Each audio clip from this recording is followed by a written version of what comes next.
તમે છેલ્લે શું બોલ્યો તો કુટુંબ વાળા કાળા ધોરા કીધા હાલો અહીંયાથી રોલિંગ એક્શન એ છે ને કુટુંબ ને કાળા ધોળા કહેવાની વાત નથી આ તમે બે છે ને લપ કરો ને એમાં મારી હાઉને રોજ ઉઠીને કોક ના કોક કેવા આવે અને બિચાર આખું કુટુંબ ને નીચું જવું પડે નીચું તારી હાહુને કેવા આવે આયા કેમ નો આવે આયા આવાય નહીં તારી હાહુને એટલું જોઈસી તારી હાહુ જ્યાં સુધી ગામની મારી તારી કરે ને ખાંભરે નહીં ત્યાં સુધી એને ખીચડી હજમ નો થાય કેમ કે એનું તો નાકડ પછી ફરી વાંધો નહીં આરો રાજભાઈ તમે આપી દો હો ભાઈ હવે આની યાર માથા પરમાં કે મારો ગરમ મગજ ગરમ થઈ જાય ને નકામું નો થવાનું થાય હાલ નીકળ બારે નીકળ એને જે કરવું કરશે બરોબર પછી ઈ બે ને પછી રાજુભાઈ અરે યાર તું શું આવું કરે જે આવે ને હું કામ ભડકા હા હું કરું છું ઈ કરે ત્યાંથી પાછા બાજવા હા યસ તમારું પાછું બાજુ રોલિંગ એક્શન ને તારી હાહુ નકટી છે એટલે તો એને પોહાય છે અને કુટુંબ ને પોહાય તો બોલાવે નકર કુટુંબ જ્યુસ તેલ લેવા પણ આવી મગજમારી અમારા ઘરમાં ન કરતી હો જો બંધ થાવ તમે બે વે ને તને ના પડી હતી ને હવે થાવ વેતી એને કરવું છે કોણ ગિરીશ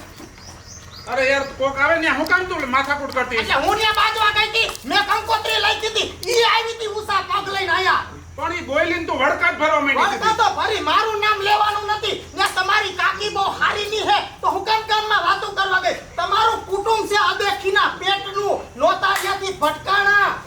તું એક ભટકાણી છો કુટુંબમાં કોઈ તારા જેવું નથી એ જાવ કુટુંબ ભેગા રહ્યો નથી જાવ. મગજમારી ન કરતા હા તું નો કાઈ મગજમારી થવાની થઈ જાહે હું કર લઈશ હું કર લઈ મરો ને એક હા, ને હવે ન કરો. જોઈને તરસ્યાવ કુતરા જેવી હાવ ઘરને હું દેખડાડે ચડાવી દીધું નહીં તમારા કુટુંબને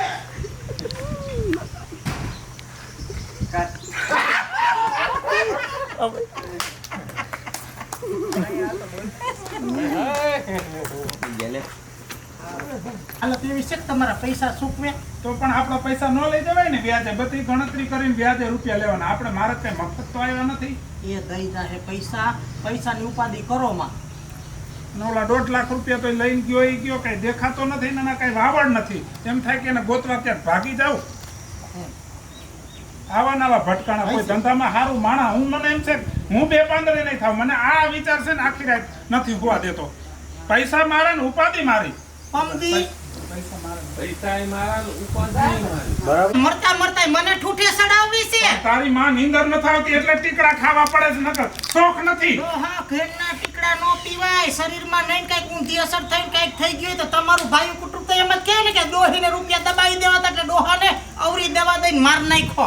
છૂટી જાય મરી જાય તો આ બધા વ્યાજ વાળા રહ્યા ને મને કંટાળો લેવડાવ્યો તો મરી જાવ તો ભલે ઈ પૈસા વાળા થઈ જાય હું ભલે મરી જાઉં અરે ભગવાનનું નામ લ્યો આ પૂરું નીંદર આવી જાય હારા વિચાર ખોટા વિચાર કરો પૈસાની બરાતરા કરો એટલે ડોહી નીંદર ન આવે રામ નામના નામ લ્યો અને ગીતાજીના પાઠ વાંચો નીંદર હું ન આવે અને કદાચ નીંદર ન આવે તો હારું જાગો ને ત્યાં નીંદર કરો કે ન કરો ને શરીરમાં બીજું કે કઈ વાંધો નીંદર નથી આવતી ઈ છે ને હારું ઘરનો રખોલ્યો થઈ ગયો આપણે બીજું કોઈ ગોતવું નહીં રખોલ્યું રાખવા ઘરમાં પૈસા ઘણા છે ને એટલે તું તો રાજી થાસ ને હવે એવું નથી આ તો કહું ગોટાઈ જાવ નીંદર આવી જાય હાલો હું ખોટાય જો આમાં માથું ખાઈ દો કરી બધા ભાઈ આખું ગામ 20% લે હું 10% થી 1% વધારે નથી લેતો એ હે 500 છોડીને 18% લીધા તો આમ રાખો ને મને બધી ખબર હું તમારી બાયડી સૌ તમે કી માયલા હો બધી મને ખબર તો ગામને કહેવા નો દેવાય ફોટા તો લાંબા થાવ એની પાસે કઈ હતું નહીં ને લાંબા થાવ ને અને 18% એને કોઈ ગામમાં દેતું નતું ત્યારે મેં દીધા કોઈ જાવ અવાજ કરો માં